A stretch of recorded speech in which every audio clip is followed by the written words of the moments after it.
ជំរាបសួរអ្នកគ្រូនិងមិត្តភក្តិទាំងអស់គ្នាថ្ងៃនេះខ្ញុំមកធ្វើបាយឆាពងទាសាច់ក្រកគ្រឿងផ្សំយើងមានដូចជាបាយស្លឹកខ្ទឹមពងទាចំនួន2គ្រាប់សាច់ក្រកខ្ទឹមសនិងការ៉ុតជាដំបូងយើងត្រូវកាត់ការ៉ុតជាកង់សិនយើងត្រូវចិញ្ច្រាំការ៉ុតឲ្យម៉ត់រួចយើងយកការ៉ុតដែលម៉ត់នោះចាប់ដាក់ក្នុងចានមួយឡែកសិន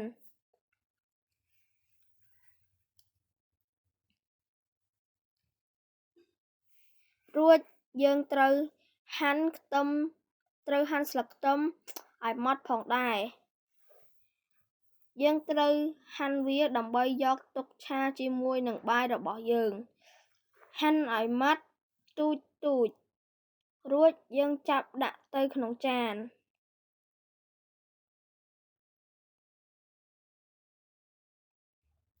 បន្ទាប់យើងត្រូវហាន់ខ្ទឹមសឲ្យម៉ត់ដើម្បីយកទៅឆាជាមួយបាយដែរហើយយើងត្រូវគោះពងទាយើងកូរវាយើងត្រូវដាក់ស្ករអំបិលនិងម្រេចកូរវាឲ្យវាក្លុកចូលគ្នាចេញជាមួយនឹងគ្រឿងហើយយើងក៏ហាន់សាច់ក្រកយើងត្រូវកាត់សាច់ក្រកម្ដងរួចយើងក៏បានធ្វើហើយទៅយើងត្រូវយកវាទៅឆាជាដំបូងយើងត្រូវដាក់ខ្លាញ់ដើម្បីឲ្យខ្ទះយើងក្តៅយើងចាក់ខ្ទឹមចូលយើងត្រូវឆាខ្ទឹមសិនដើម្បីឲ្យខ្ទឹមវា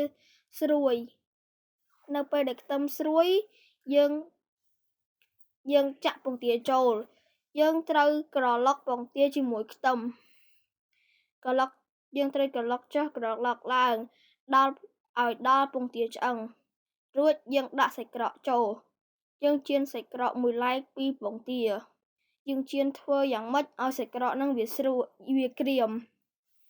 យើងត្រូវកូរសាច់ក្រកចុះឡើងដើម្បីឲ្យវាក្រៀមរួចយើងចាប់សាច់ក្រកដាក់ទៅក្នុងចានមួយបន្ទាប់មកយើងដាក់ពងទាចូលហើយក៏ដាក់ពងទាចូលរួចដាក់បាយចូលយើងត្រូវក្រឡុកពងទាជាមួយបាយឲ្យវាចូលគ្នានិងថែមសាច់ក្រកបន្តិចនិងការ៉ុតបន្តិចយើងត្រូវច្របល់រួចយើងនឹងថែមស្លឹកខ្ទឹមបន្តិចទៀតដើម្បីឲ្យវាមានរូបរាងស្អាត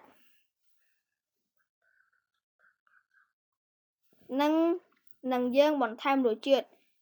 គ្រឿងដូចជាម្រេចស្ករនេះហើយជាសមិទ្ធផលរបស់យើងសូមអរគុណ